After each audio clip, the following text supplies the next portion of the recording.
This is a song by Lochan Das Thakur, who is a contemporary almost of Sri Chaitanya Mahaprabhu. And in it, he talks about how there are avatars of the Lord, which means that Krishna is merciful to all living beings. And he comes to the material world, which is fraught with birth, death, old age, and disease, just to uplift those who have fallen into illusion. And as Kṛṣṇa mentions to Uddhava in the 11th canto of the Śrīmad Bhāgavatam, this illusory involvement is not necessary. There's actually, every soul is eternally liberated. And in one sense, he says, there is no real bondage. We're simply enamored of the illusory energy of the Lord. Doesn't mean that the illusory energy of the Lord isn't real. It's real but temporary. But we're not. And unless there's an intervention, then the jiva, or the soul, is called nityabada. He goes on perpetually in illusion. Chaitanya Mahaprabhu taught to Sanatana Goswami, Maya mukta jivara nahi swata Krishna gyan. Jivara kripaya kola Krishna Veda Puran. Gains too high. And that means that one doesn't come out of one's trance of illusion automatically. It's not swata. It requires Śrīla Vyasadeva, who gives the Vedic literature, and it requires the Vaishnavas, who offer the hymns of the Vedas and instructions of how to gain release from attraction in the material world. So today's ceremony is very significant. And we first offer our respectful obeisances to His Divine Grace A.C. Bhaktivedanta Swami Prabhupada, who has mercifully brought the Krishna consciousness movement to the whole world. And he's introduced Nitāi and Gaurāṅga, just as Lochan Das Thakur is in this song, when he says, Parama Karuna. So Karuna has the meaning that somebody is offering us something we don't deserve, or that is so compassionate and kind that it's mind-boggling. But what Nitāi and Gaur, who are the avatars, as we'll hear, sub-avatar, Shadashiramani, Kevala Anandakanda. There are many avatars of Krishna who come to the world at different times. Ramadi Muti Shukala Niyamena Tishtannana Avatara Makarod Bhuvanesha Kintu Krishna Swayam Samabhavat Parama Pumanyo Govindamadi Purusham Tamaham Bhajami. Brahma says there are series and series and series of avatars who come to the world just for the benefit of the souls who are ensnared in Maya. But of all the avatars, Shab avatar, of all the avatars, Sarashinamoni, Kevala Anandakanda, these two, Nitāi and Gaur, are supremely merciful out of all of them. And they give a path called Kevala Anandakanda. This means that it's simply joyful. Sometimes people conceive of spiritual life as an arduous process. How will I give up my attachments to the world? And sometimes we read of people who perform severe austerities, living only on ashes for years and years, or sitting alone somewhere in the Himalaya mountains. But this is not such a process. It's a process that employs everything that's attractive about being alive as a human being, and that is being together with lots of people and celebrating. People like to do that. People like to sing and dance. And people like to, above all, eat nice food. And so the Kevala Anandakanda means that Lord Chaitanya and Lord Nityānanda brought a process where it looks like a big festival going on. Chanting, dancing, feasting, a celebration. And because of the vibration that takes place within that festival and the nature of the celebration, which is celebrating Krishna, those who participate in what appears to be a big dance party become naturally liberated from the material world. And this is the movement of Sri Chaitanya Mahaprabhu that we're participating in. It started over 500 years ago. And Chaitanya Mahaprabhu taught something that's universal, and that is that the name of God is sacred. And just by repeating the name of God, then naturally one will become purified, because Krishna and his name are non-different. And even if one inadvertently says the name of God, one gets so much benefit it's hard to calculate. What to speak of those who study the science of Krishna consciousness to understand that God and his name are the same, and then chant Hare Krishna. In the Padma Purana we learn Namachintamani Krishnas Chaitanya Rasa Vigraha Purna Shuddho Nitya Mukto Binatvam Nama Namino. That there's a quality to Krishna's name because Krishna and his name are non-different, and he's the source of all qualities. But one of them is that it's Chintamani. Chintamani means a philosopher's stone, seemingly a mythical idea about a stone one might find, the kind of thing that Indiana Jones might be looking for, that is an object that if you touched anything else, the other things turn to gold. So Namachintamani means that the name of Krishna transforms us, and it also fulfills all the desires. That's the idea. Whatever desire one has will be fulfilled. It's already being fulfilled by Krishna. As is mentioned in the ancient Upanishads, Parayagach Chukram Akayam Avranam Ashnaviram Shrudam Apapavidam Kavir Manishi Paribu Swayambur Yatatyatyato Tanviharadashasvatibhya Samabhya. And that is that the Lord is the self-sufficient philosopher who's been fulfilling everyone's desire since a time immemorial. And in this verse from the Padma Purana, it is said, Nama Chintamani Krishnas, that Krishna is that wish-fulfilling personality, but how does he appear to us? In his holy name. The name itself is not different from Krishna. Along with the name of Krishna, we desire to see something beautiful. So at first, when we chant Hare Krishna, Krishna Krishna, Hare Hare, Hare Rama, Rama Rama, Hare Hare, our mind may become bored because we haven't come to the level of appreciating the beauty and sweetness of the name of God. Maybe because there are a lot of other competing images within our minds and other musical presentations that we've picked up here and there.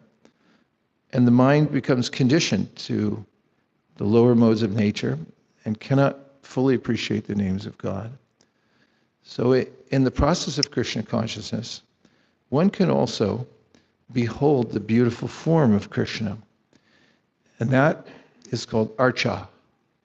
Now, Krishna mentions in the Bhagavad Gita, Ham sarvasya pravavo matak sarvam pravartate iti matva bhajante man buddha bhava samanvita. And the Vedanta Sutra says, Janmad yasayataha. Everything emanates from one divine source. Krishna in the Bhagavad Gita says, I am that source that everything emanates from. And so all energies come from Krishna. All energies are controlled by Krishna.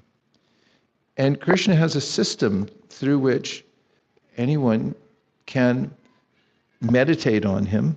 Of course, as I mentioned, by chanting the holy name. But archa means that he'll also present himself to us in his transcendental form through various apparently material objects, like metal or wood or stone. There are several other substances mentioned in the Śrīmad Bhāgavatam. But because they're Krishna's energies, Krishna can present himself to us who cannot see a spiritual form, who cannot appreciate the transcendental nature of the chanting of the holy name in the form of archa, which means the deity forms that we've just invited into this house. And archa means that Krishna is there completely in that form. And that means that all of the avatars enter within the archa form. And all of Krishna's potencies are there.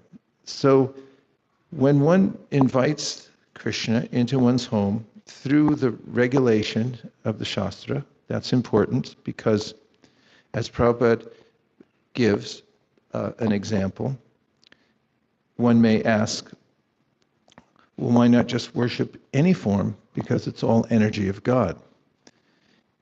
Well, let's think about how one might mail a letter if there are such things still going on today. I saw a cartoon that had a picture of a mail truck and it just said junk mail on the side. Nonetheless, the example is still effective. And that is that when you mail a letter, you put a stamp on it, but it has to be a U.S. Postal Service stamp. And in London, I found out, not only does it have to be an authorized stamp from the Royal Post Office, but if you, which has a picture of the Queen, by the way, and if you put it upside down, they won't mail it. I was hastily putting together hundreds of postcards to send, and I put a couple upside down, and the devotees in London were looking through them and said, these won't go. And, however, when one puts a letter in a letterbox with proper stamp, and not in any box, but a U.S. Postal Service box, then the letter will go, albeit perhaps slowly, but it will go. It will go to its destination. I shouldn't blaspheme the U.S. Postal Service because it's the only alternative to corporate stuff.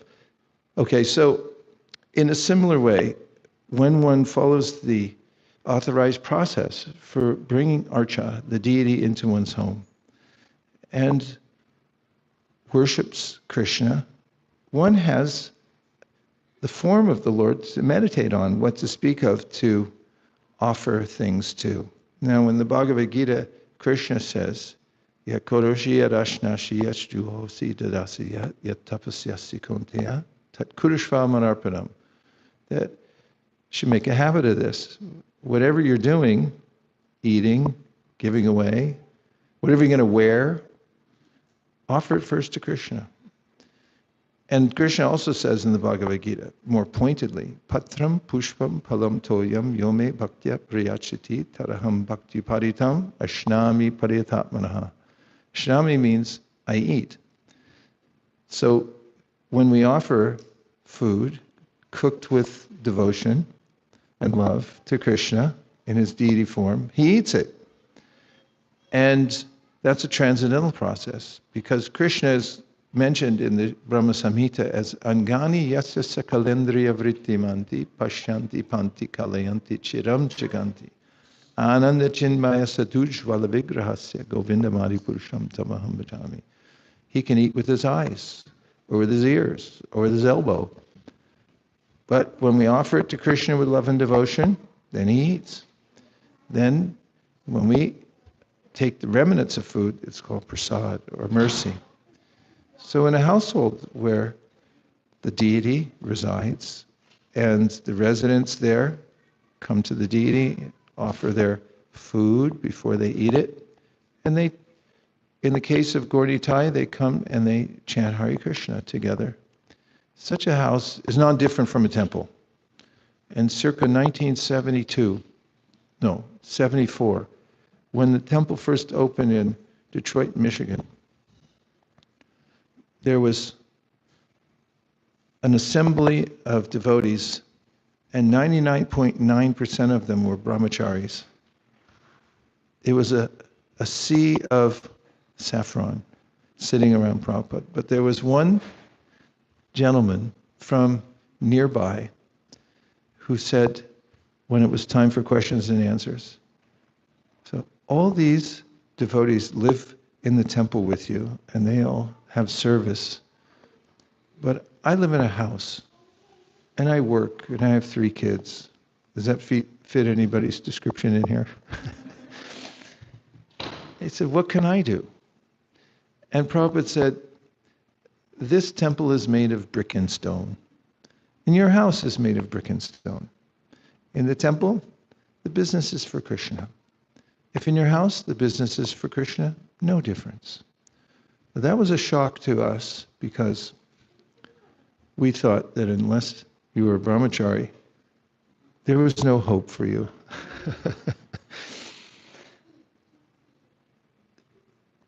Sri Chaitanya Mahaprabhu and Lord Nityānanda appear in their deity form, and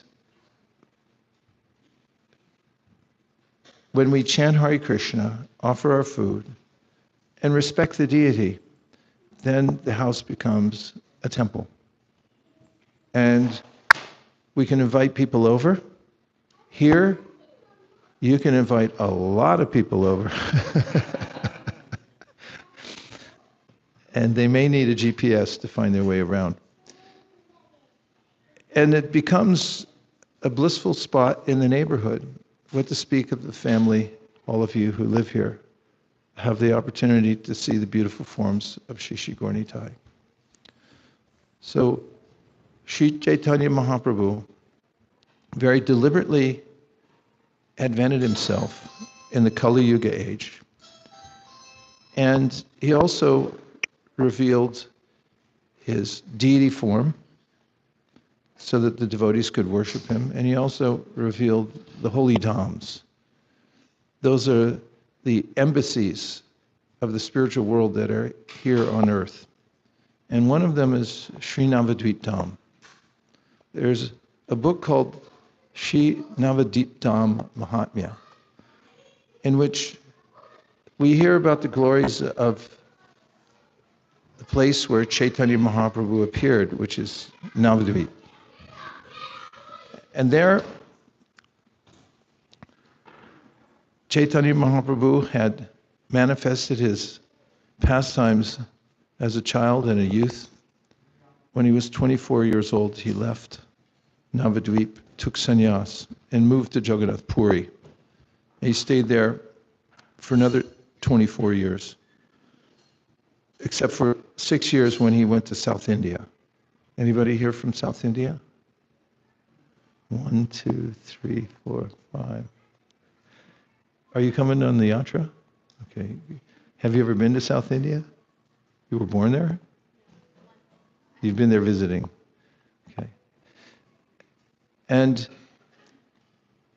Sri Jiva Goswami, who's one of our acharyas, who wrote the Sandarbhas, which tie up all loose ends in the Sampradaya, and who was empowered by Lord Chaitanya Mahaprabhu to do so, had come to Navadvip Dham, the birthplace of Sri Chaitanya Mahaprabhu, where he Chaitanya Mahaprabhu was later joined by Nityānanda, who's his counterpart. In Krishna Lila, there's Krishna and there's Balaram. Balaram is the first expansion of Krishna. And Balaram serves Krishna in every possible way as his facilitator for all of his pastimes. He also manifests himself as the Chaturvyuha and the Purushas who manifest the material world, and also a Shesha who stands by for any service that they can do for Krishna. And in Chaitanya Lila, Chaitanya Mahaprabhu is Krishna and Lord Nityānanda is Balaram. And Lord Chaitanya and Navadvip Dham are non-different, just as Vrindavan and Krishna are non-different. Arajo Bhagavan Vrajesha Taniyas Tadhama Vrindavana.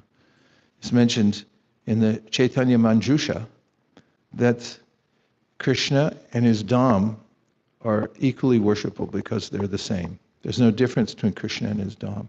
In a similar way, there's no difference between Lord Chaitanya Mahaprabhu and Navadvip Dham. So when Jiva Goswami went to visit Navadvip Dham, he met Lord Nityānanda there, who informed him that this Dham is completely transcendental, and anyone who comes here, even for one day, achieves the results of going to thousands of other Dhams. It's so auspicious. In fact, it's mentioned there that even if one goes there unknowingly, or goes there and just falls asleep, in that Dham, Chaitanya and Nitai are so merciful that they interpret your sleeping as offering dandavat obeisances. They'll accept that service. And in fact, Chaitanya and Nitai are so merciful that they don't consider any offenses. And that's one of the reasons that Śrīla Prabhupāda mentions that when we approach Krishna, we first have to approach Nitāi and Gaurāṅga. One of the names of Lord Nityānanda is Adosha-darshi. Doṣa means a fault, and Adosha means no fault, and darshi means to see. So what his name means is he's the one who doesn't see any faults in others. He only sees the good and tries to uplift all living entities. So Nitāi Adoṣa-darśī Gaurāṅga is a befitting name for these deities because they've come here to Los Altos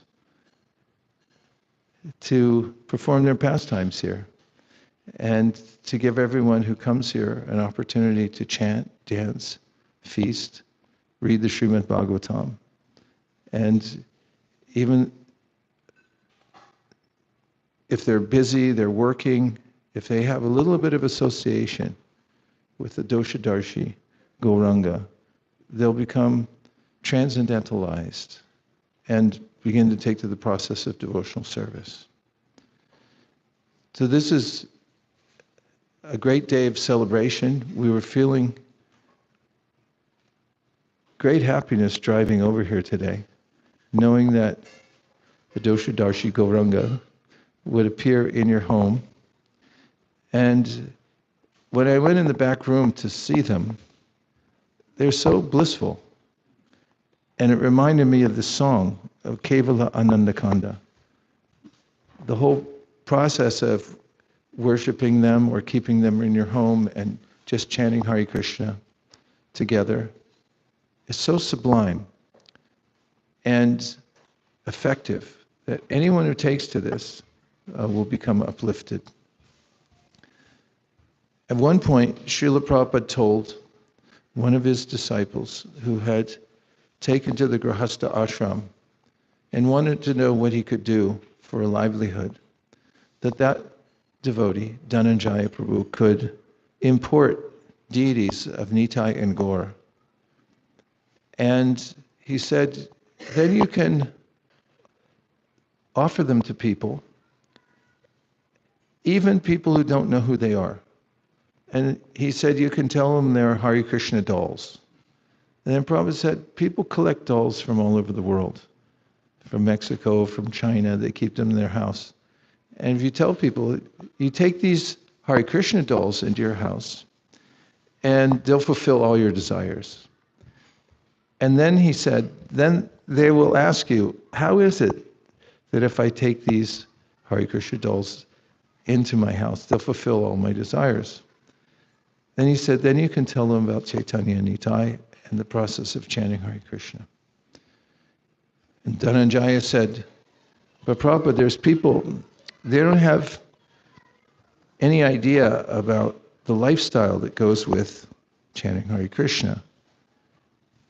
And Prabhupada said, don't worry, Nitāi and Gaur are so merciful that even if they go to a house of a meat eater, they won't take offense.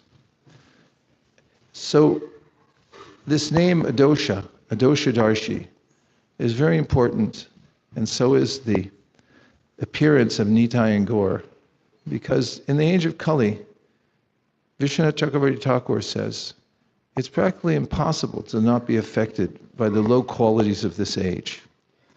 Therefore, we need a little help, or a lot. And Chaitanya Mahaprabhu is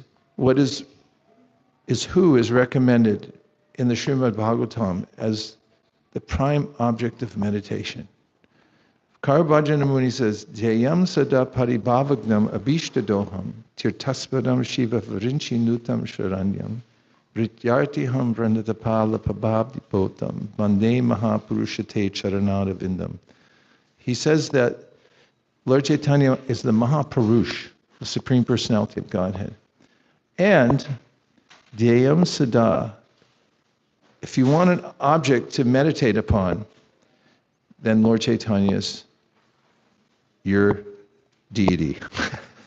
Because you can worship, you can think of him always, and you'll never become bored. Dhyayam Sada, and what will be the results if you meditate on Lord Chaitanya? Paribhavagnam. Gnam means to destroy something, and paribhava means the embarrassments that we undergo here in the material world because of involvement with the material body. I won't go into details. Paribhavagnam abhishtadoham, and as I mentioned just a minute ago, Lord Chaitanya, abhishtadoham, fulfills your innermost desire for happiness, the kind of fulfillment that no one else can offer in this world. Tirtaspadam Shiva Varinchi Nutam Sharanyam. How great is Lord Chaitanya? That Shiva Varinchi Nutam Sharanyam, Lord Shiva and Lord Brahma, they take shelter of Lord Chaitanya Mahaprabhu. We find in Chaitanya Mahaprabhu's pastimes that Lord Shiva comes in the form of Advaitacharya, and Brahma comes in the form of Haridas Thakur. They both surrender to Lord Chaitanya Mahaprabhu. Vrityartiham pranatapala pabhabdipotam. For those who serve Lord Chaitanya Mahaprabhu, like all of you are so eager to do, those servants, the Brityas, they're entering a boat. Did you know when the Lord appeared today that he becomes your boat to take you back home, back to Godhead? Vrityartiham Mande Mahapurushate Charanadavinam. And then Karabhajana Muni tells more about Lord Chaitanya Mahaprabhu, so you can meditate on him. Tyaktva sadustya jasa repshita raja lakshmim. It means that Lord Chaitanya, when he appeared in Navadvip, he was the darling of Navadvip, the cynosure of everyone's eyes. And he had a mother who is the mother of the universe, Shachi. His wife was the goddess of fortune. But he left home and took sannyas. Why? To chase after his object of affection, Shyamasundar, but to save all the conditioned souls. So Karabhajana Muni says about Lord Chaitanya, Tyaktva sadusya jasa repshicha raja lakshmi. Everyone wants the goddess of fortune in one's house. That's why most people put a little shoes outside for Lakshmi ji to come in, or at least some kumkum. Now, please come here. He gave up goddess of fortune. Why? Tyaktva sadusya jasa repshicha raja lakshmi. Dharmishta Arya, he used an excuse that in Navadvip, when Nimai Pandit started the Sankirtan movement, he introduced the chanting of Hare Krishna at Srivas Thakur's house. And we're thinking about doing the same thing here, shall we? Well, at Srivas Thakur's house, every evening all the devotees would come over and they would stay up all night and chant Hare Krishna and dance. Los Altos neighbors would really love you for that. In fact, it's a standard that until somebody calls the police, it's not an official Hare Krishna center. Complaint about the noise, that is. So they stayed up all night chanting Hare Krishna. It didn't mean that they slept all day the next day. By Lord Chaitanya Mahaprabhu's divine potencies, all the devotees went about their daily services. And at night, they stayed up all night and they chanted Hare Krishna also. But only the most intimate devotees of Lord Chaitanya Mahaprabhu could come into Srivas Thakur's house. And therefore they kept the door locked. And one night, a cantankerous Brahmana who lived nearby came and tried to come in to the kirtan, but he couldn't get in because Brahmanism was not the qualification for coming in the kirtan. One had to be a pure devotee.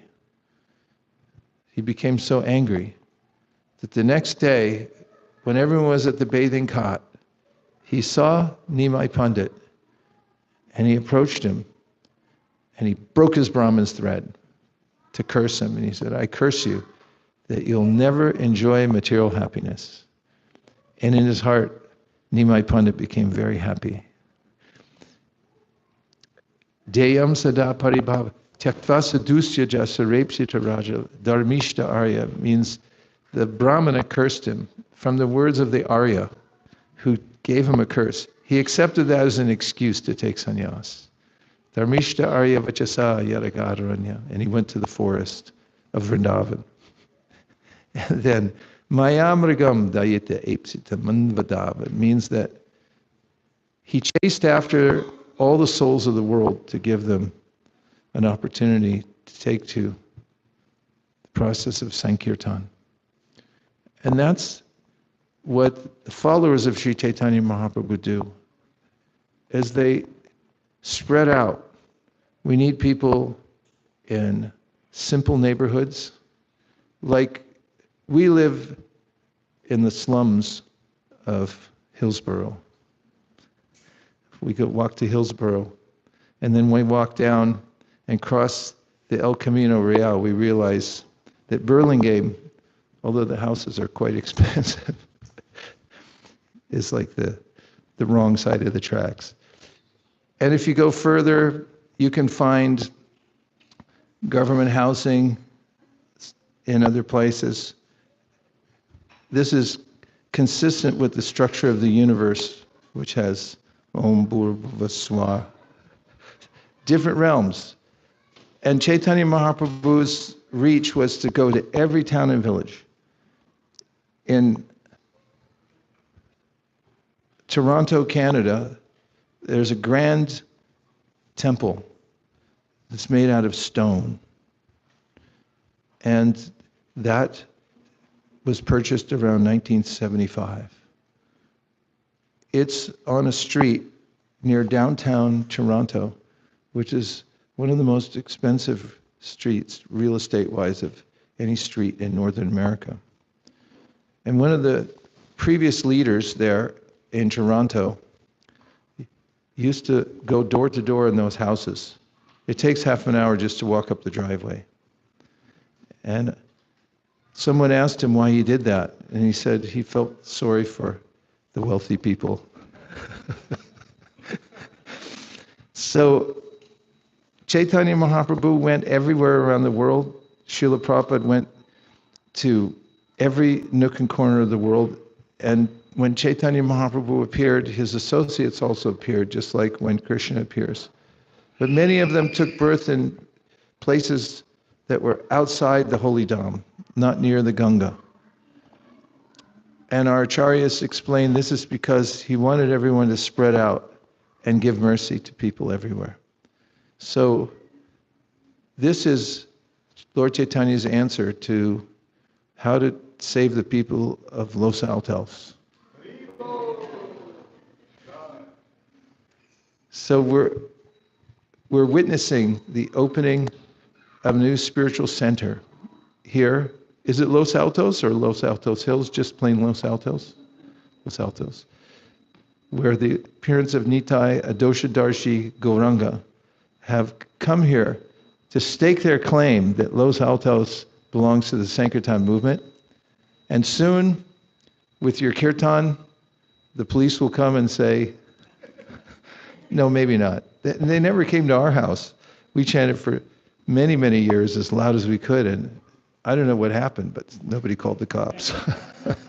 I was in Japan in a very wealthy neighborhood, and the devotees there are jewel merchants, and they invited all of their friends over, and we're having a big kirtan, and the police came, and everyone was surprised because it was a very upscale place.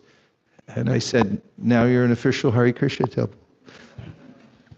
So this is a momentous occasion. And we congratulate you for your very staunch practice of Krishna consciousness that you've been doing for years now, so enthusiastically, your whole family. The kids now have become stalwarts. We can see greatness in them in devotional service. We saw Amira, how enthusiastic she was to do the Abhishek. And the Lord reciprocates. Yeyatamam prapadyante tamstataiva bhajamyaham. Mamavart manavartante manusha partasarvasha. Because of your enthusiasm, he's come here to your house. So now you have an object of meditation, and now you have the holy names, you have prasadam, everything you need. And I pray that this becomes a place of spiritual nourishment for hundreds and thousands of people who can come here, chant, dance, take prasad, hear Bhagavad Gita, and become happy by taking the Kevala Ananda Kanda. We're deeply grateful to you for inviting us here today to take part in this. It's a day we'll never forget. And anyone who's come here today for this, who's seen the appearance of Shri Nitāi Adoṣa-darśī Gaurāṅga, will always have this day to remember in their hearts. We don't know when we leave this world, and every impression we have, seeing the deities being bathed, they're so blissful, aren't they? When I walked in to see them, I was stunned that they lit up the whole room. So may they light up everyone's hearts and this house and anyone who walks into it. May those visitors become pure devotees of Lord Chaitanya and Lord Nityānanda. Hare Kṛṣṇa. Om Tat Sat.